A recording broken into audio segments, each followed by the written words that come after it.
2005년 5월 26일 카리브해 휴양지 아루바 섬으로 졸업여행을 떠난 고등학생들. 즐거웠던 닷새간 여행이 끝나고 집으로 돌아가기 위해 공항에 모였습니다. 그런데 잠시만, 비행기 시간 다 돼가는데 할로웨이는 어딨어? 당시 학교 측에서는 묵었던 호텔로 돌아와 할로웨이를 찾아봤지만 호텔엔 그녀의 짐과 여권만 남아있을 뿐 할로웨이를 찾을 순 없었습니다. 짐이랑 여권이랑 다 두고? 할로웨이 실종 소식을 접한 어머니는 깜짝 놀라 아루바 섬으로 달려왔고요. 할로웨이의 한 친구로부터 딸의 마지막 행적에 대해 들을 수 있었습니다. 할로웨이가 어젯밤 바에서 어떤 남학생이랑 나가는 걸 봤어요. 요란 반데르 슬루트라라는 남학생과 함께 사라졌다는 겁니다. 그로부터 4일 뒤 경찰은 할로웨이가 사라진 날 밤 함께 있었던 슬루트와 그의 친구들을 유력한 용의자로 체포했습니다.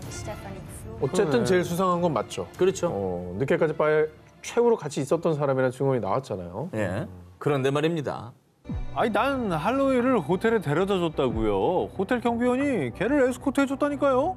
이에 경찰은 호텔 경비원 2명을 추가 체포, 그들의 집을 샅샅이 수색했지만요. 그 어디에서도 할로웨이를 납치했다는 증거를 발견하지 못했습니다. 결국 이들 모두 무혐의로 석방됐죠. 그런데 뒤늦게 전해진 충격적인 소식. 슬루트가 의심스러웠던 네덜란드의 한 방송 기자가 몰래 카메라를 촬영. 할로웨이? 이게 술 마시다 죽은 거야. 괜히 귀찮아질까 봐 바다에 시신 버렸지. 그럼 호텔에 데려다 줬다라는 것도 거짓말이고. 그러네. 아니 너무한데요. 신고를 하거나 병원에 데리고 가야지. 그렇죠. 바다에 이걸 버리다니요. 자, 그런데 말입니다. 2008년 2월 슬루트의 자백이 언론을 통해 보도되며 미 전역이 들끓자 슬루트는요. 난 그냥 친구가 듣고 싶어하는 얘기를 해줬을 뿐이라고요. 그때 제가 말한 건 다 거짓말이에요. 자신은 할로웨이 실종과는 무관하다고 주장했는데요. 그리고 아루바의 법원은 몰래 촬영한 영상은 증거물이 될 수 없다고 판단. 그렇게 슬루트는 또다시 수사망을 벗어났습니다. 야, 이게 법망을 교묘하게 잘 벗어났네요. 이 사람이 범인인지 아닌지 지금 알 수가 없지만 그 죽은 사람이나 죽은 사람들한테 죽은 사람의 가족들에 대한 예의로라도 그렇죠. 저런 소리는 하면 안 됩니다. 그렇게 거짓말로 할로웨이의 가족과 경찰을 농락한 슬루트는 페루로 도주했습니다. 뭐야? 그런데 얼마 지나지 않아 도주했던 슬루트가 체포됐다는 소식이 들려왔습니다. 범인일 줄 알았어. 난 약간 냄새가 났어요. 이게. 아, 그래요? 네. 그런데 말입니다. 슬루트는 할로웨이 사건으로 체포가 된 것이 아니라 페루의 한 호텔에 머물던 다른 여성을 살해한 혐의로 체포된 것이었습니다.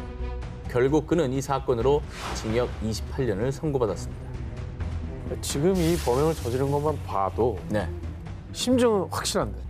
도대체 그날 밤 할로웨이에게는 무슨 일이 있었던 걸까요? 1978년 10월 21일 오후 6시. 영연방항공훈련단 소속의 파일럿 프레데릭 발렌티크가 호주 남부에서 비행 훈련을 시작했습니다. 그런데 그가 비행을 시작한 지 약 50분이 지났을 무렵 베스 해협 상공을 날던 발렌티크의 경비행기가 순식간에 사라졌습니다. 구조를 요청하는 신호도 없었고요. 레이더에도 그의 비행 신호가 잡히지 않았는데요. 아니, 레이더에 왜 안 잡히지? 그냥 이렇게 뿅 하고 흔적도 없이 사라진 거예요? 그러니까 흔히 저런 거는 이제 외계인 UFO가 납치갔다 할 때 그런 일들이 있잖아요. 갑자기 없어진다는 게. 그게 아니고서 이게 어떻게. 일단 발렌티크가 추락했다고 생각한 호주 경찰은 군의 해상 초계기까지 동원해 그 일대를 샅샅이 수색했지만요. 발렌티크의 시신도 그리고 비행기의 잔해도 발견할 수 없었는데요.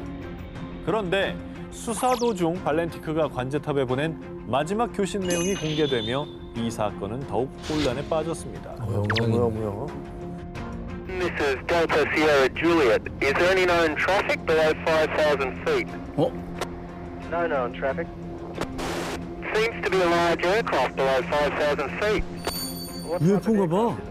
I cannot confirm. It's four bright, seems to me like landing lights. The aircraft has just passed over me at least 1,000 feet above.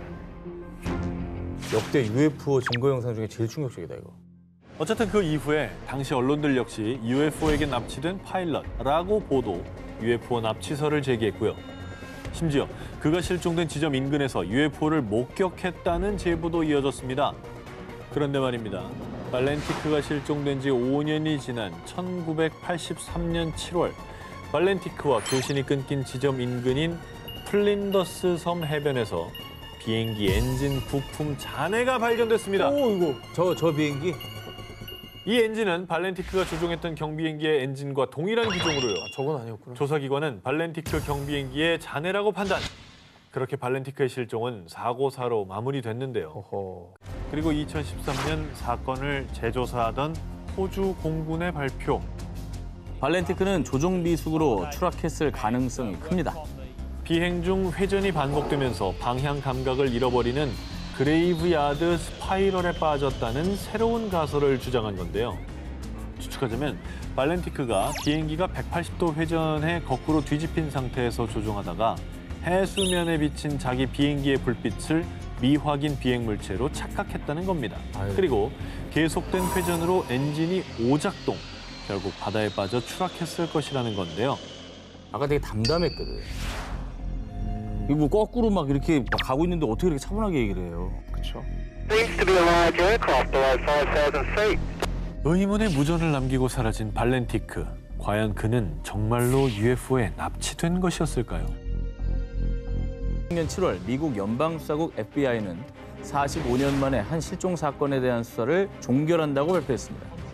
FBI도 해결 못한 이 실종 사건은 바로 미국에서 가장 미스터리한 항공기 납치 사건으로 불리는 댄 쿠퍼 사건입니다. 1971년 11월 24일 미국 오리건주 포틀랜드 공항에서 워싱턴주 시애틀 터코마 공항으로 향하는 여객기 안. 검은 정장과 흰 와이셔츠 차림의 한 승객에게 쪽지를 건네받은 승무원은 사색이 될 수밖에 없었습니다. 그 이유, 쪽지의 내용은 바로 내 가방 안에 폭탄이 있다. 그 승객의 정체는 여객기 납치범 댄 쿠퍼였습니다. 현금 20만 달러와 낙하산 4개를 준비해. 그리고 시애틀 터코마 공항에 여객기를 착륙시킨 뒤 경찰로부터 현금과 낙하산을 전달받은 납치범 쿠퍼. 그 뒤 4명의 조종사와 승무원만을 데리고 멕시코 시티를 향해 다시 이륙했는데요. 그런데 몇 시간 뒤 여객기가 연료 공급을 위해 레노 공항에 착륙했고 이때 무장병력이 여객기 안을 샅샅이 수색. 하지만 이미 납치범 쿠퍼는 돈과 함께 감쪽같이 실종된 뒤였습니다. 아 근데 낙하산 있었으니까 중간에 내렸겠네 그러면. 아, 낙하산이 있다? 네, 낙하산 일부러 그러려고 받은 거 아니었어요? 그런데 당시 그 누구도 심지어 여객기를 뒤따르던 전투기들도 그가 뛰어내린 사실을 알지 못했습니다. 왜? 왜 못 봤지? 자, 사건이 벌어진 날은 폭풍우가 내리던 깜깜한 밤으로요. 낙하산을 타고 뛰어내리는 검은 정장 차림의 쿠퍼를 발견하지 못했을 가능성이 있는데요. 아 그럴 수도 있네요. 어두우니까. 그리고 검은 옷이니까 그렇죠. 밤이면 못 봤을 수도 있겠네요. 안 보일 수 있죠. 네. 자, 그래서 수사기관들은 그를 고도의 훈련을 받은 공수부대 출신의 스카이다이버로 추측하게 됐는데요. 하지만 아무리 노련한 요원이라도 안전장비 없이 정장 차림으로 상공 3,000m에서 낙하를 시도해 성공할 확률은 극히 낮았습니다. 그래서 FBI는 그가 사망했을 확률이 크다고 추측해 낙하 예상 지점 일대를 샅샅이 수색했지만 그의 시신은 발견되지 않았습니다. 그런데 납치범 쿠퍼가 실종된 지 9년 뒤인 1980년 콜롬비아강 주변에서 현금 따발을 발견. 그리고 확인한 결과 FBI가 그에게 건넨 지폐 1년 번호와 일치했습니다. 증발한 것처럼 실종된 비행기 납치범. 그는 정말 탈출에 성공했을까요? 아니면 전문가들의 말대로 실패로 끝난 걸까요? 진실은 여전히 풀리지 않고 있습니다. 1972년 1월 미국 영인 괌 남쪽 탈로 포포강. 설치해두었던 어망을 확인하기 위해 강을 찾은 주민들은 깜짝 놀라고 말았는데요. 으아! 당신 누구야? 정체가 뭐야? 시커먼 털이 덥수룩하고 삐쩍 마른 몸에 구부러진 등 마치 짐승 같은 행색을 한 기괴한 모습의 남성과 맞닥뜨린 겁니다. 자, 조사 끝에 밝혀진 그의 충격적인 정체. 그는 무려 28년 전 실종된 일본인 요코이 쇼이치였습니다. 자, 쇼이치는 무려 28년이나 괌의 깊은 숲속 밀림에서 사람들과의 교류를 끊고 홀로 은밀하게 숨어 살아왔던 건데요. 야, 그럴 수가 있나? 자, 때는 제2차 세계대전 중이던 1944년 일본이 점령한 괌을 탈환하려는 미국과 이에 맞선 일본의 대대적인 전투가 벌어졌습니다. 그리고 이때 쇼이치는 일본군으로 참전, 괌에서 미국과 맞서 싸우는데요. 괌이 미군에 점령되며 많은 일본군이 전사한 가운데 그는 깊은 숲속으로 도망쳐 땅굴을 파고 숨었던 겁니다. 아니 1944년부터 숨어 살았다면 1945년에 전쟁이 끝나잖아요. 바로 1년 만에. 네. 근데 왜 계속 숨어 산 거죠? 자, 안타까운 사실이 있습니다. 자, 쇼이치는 일본이 패전하고 전쟁이 끝났다는 사실도 모른 채 발각되면 죽는다는 두려움을 안고 죽은 듯이 숨어 살았던 겁니다. 아유, 그냥 잡히면 죽는다라 생각한 거야. 무조건 숨었구나, 그냥. 보이면. 예. 자, 쇼이치에게 생존은 전투와 같았습니다. 처음엔 쥐, 뱀, 두꺼비 등을 잡아먹다가 점차 생존 능력이 향상. 와. 직접 통발을 만들어 인근 강에서 물고기를 사냥했고요. 심지어 재단공 경력을 살려서 옷도 만들어 입었는데요. 그는 미군에 발각되지 않기 위해 행동 반경을 최소화해서 엄폐하였는데요. 일단 대나무숲 밑에 땅굴을 파 낮에는 그곳에서 쥐 죽은 듯이 숨어 있었다고 합니다. 자, 그런데 말입니다. 나중에 밝혀진 놀라운 사실. 쇼이치의 험난한 야생 생활이 시작된 지 8년 뒤인 1952년 그는 우연히 발견한 미군의 전단을 보고 일본이 패전했다는 사실을 알게 됐었더라는 건데요. 하지만 살아서 포로가 되는 치욕을 당할 순 없지. 결국 나 홀로 밀림 생활을 선택했던 겁니다. 일제가 얼마나 잔혹했으면은. 자기 병사를 세뇌시킨 거예요. 죽은 줄로만 알았던 쇼이치가 무려 28년 만에 귀환하자 일본 언론에서는 이를 28년 만에 발견된 일본군, 살아 돌아온 패잔병이라고 대대적으로 보도했는데요. 그리고 일본으로 돌아온 쇼이치가 한 첫마디. 살아 돌아와 부끄럽습니다. 이게 일본 군국주의라는 괴물이 낳은 비극입니다, 이건. 자, 이번에 소개해드릴 특종, 무려 95년 만에 실마리를 찾은 미 해군 최대 미스터리 실종 사건입니다. 95년이요. 이게 거의 뭐 한 세기로 가는군요. 때는 1921년 3월 25일 승무원 56명을 태운 예인선 코네스토가가 미국 샌프란시스코에서 출항, 목적지인 사모아로 향했는데요.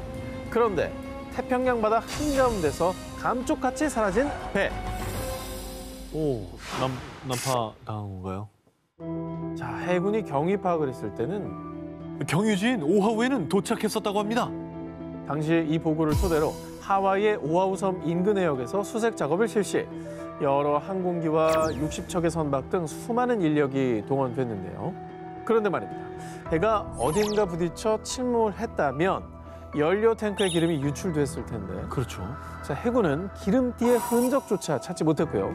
그 어디에서도 배 유류품을 발견하지 못했습니다. 자, 그렇게 귀신처럼 흔적 하나 없이 증발해버린 코네스토가. 결국 1921년 6월 30일 미 정부는 수색을 포기, 실종 선언을 하면서 코네스토가 실종 사건은 미 해군 최대의 미스터리로 남게 된 겁니다. 배가 침몰을 해도 반드시 물 위에서 보여야 되는 것들이 몇 개 있습니다. 근데 그 중에 하나가 기름띠인 거고 구명조끼만은 반드시 물 위에 떠 있어요. 근데 하나도 안 보였다는 거 아니에요, 이게. 버뮤다 삼각지대 뭐 그런 것처럼 이렇게 확 증발해버린 거예요? 2009년 오래된 난파선들에 대한 기록을 찾기 위해 바다에서 수중 음파 탐지 중 정체불명 난파선의 존재 가능성이 제기됐었는데요. 이에 2014년부터 본격적으로 수중 탐사를 한 결과 이 난파선이 코네스토가의 잔해로 확인된 겁니다. 이에 미국 국립해양대기청은 인근 해역을 수색했고요. 2016년에 드디어 예인선 코네스토가를 찾아낸 겁니다. 세월을 화단처럼 저렇게 다 자리를 해버렸네. 되게 살지 않아요? 배 형태가? 아니 그리고 너무 그대로 내려왔는데 기울지도 않고. 여기서 놀라운 것은 이 배가 하와이 인근이 아닌 샌프란시스코에서 약 50km 떨어진 해역에서 발견됐다는 겁니다. 얼마나 길어 저 거리가. 뭔 소리야 이게. 하와이엔 들렀다면서요? 오아후에서 마지막으로 이제 만났었죠. 근데 근데 다시 샌프란으로 오는 예정이 아니었잖아요. 사모안가로 간다 그러지 않았어요? 사실 코네스토가가 경유진 하와이의 오아후에 도착했다는 보고 자체가 잘못된 것이었습니다. 아이, 뭐야. 미 해군은 뒤늦게 이 사실을 알고 수색 범위를 넓혔지만 끝내 코네스토가를 발견하지 못했던 겁니다. 자, 그리고 95년 뒤 하와이가 아닌 샌프란시스코에서 코네스토가를 찾아낸 미국 국립해양대기청은요. 코네스토가가 강풍으로 침몰했을 가능성이 크다라고 발표했습니다. 근데 조난당한 거면 이제 구조 신호를 보냈어야 되는 거 아니에요? 게다가 본토와도 더 가까운데요. 근데 왜 또 그건 안 보냈지? 50km면 진짜 인근인데. 과연 그날 그 배에서는 무슨 일이 있었던 걸까요? 혁명 이후인 19세기 말 해외 무역량이 급격히 증가하기 시작한 영국. 배 운항 횟수가 많아지며 해상 사고도 빈번히 발생하자 영국 정부에서는 1899년 12월 스코틀랜드 북부에 위치한 작은 무인도 아이린 모어섬에 등대를 설치했고요.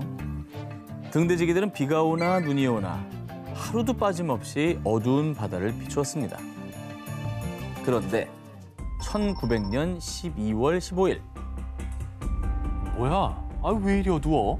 등대지기들은 뭐 하는 거야? 항로를 표시해야 할 아이린 모어섬의 등대 불빛이 꺼져 있는 겁니다. 깜빡하고 이 불빛을 안 비춘 거 아닙니까? 아니 뭐 등대가 고장이 났던지. 이에 영국 정부에서는 사태 파악을 위해서 며칠 후 아이린 모어섬의 조사대를 파견했는데요. 그런데 아무 인기척이 느껴지지 않는 등대. 원래라면 등대에 함께 상주하고 있어야 할 등대직이 3명. 토마스 마셜, 제임스 다켓, 도널드 메가더. 이들이 모두 감쪽같이 사라진 겁니다. 철칙에 따르면 한 명은 무조건 등대 안을 지켜야 하는데 한 명도 남김없이 등대직이 3명 모두 어디론가 증발해버린 겁니다. 어딜 간 거지? 이게 철칙을 어긴 거 아니에요, 이 정도면? 자, 여기서 이상한 점은요. 등대지기용 방수복 3벌 중에 2벌만 사라지고 한 벌의 방수복은 남아 있었다는 겁니다. 등대 밖 방파제에 나가려면 반드시 방수복을 입어야 하는데요. 한 벌의 방수복이 남아 있었다는 거는 등대 안에 한 명의 사람은 남아 있었다는 얘기입니다. 근데 방수복만 입고 사람은 사라진 것이죠. 한 명은 뭔가 피치 못한 사정이 있었던 건가요? 방수복도 못 입고 일단 등대 밖을 나갔다고 한다면. 그런데 섬 일대를 수색하다가 부서져서 나뒹구는 나무 상자들과 휘어진 철제 난간 등 마치 폭풍에 휩쓸린 듯한 흔적들이 발견되기도 했는데요. 그래서 조사대는 3명의 등대지기들이 폭풍에 휘말려 목숨을 잃었다고 추정, 상부에 보고했습니다. 그런데 무슨 소리야? 그날은 폭풍이 불지 않았다고. 등대지기들이 사라진 것으로 추정되는 12월 15일에는 폭풍이 불지 않았던 것입니다. 거봐. 실제로 등대지기들이 마지막으로 남겨놓은 등대 일지에도요. 바다는 고요했다라고 기록돼 있었습니다. 그날 이후로 그들의 시신은 물론 바다에서도 유류품 한 점조차 발견되지 않았고요. 결국 등대지기 3인의 행방과 진실은 지금까지도 미스테리로 남아 있습니다.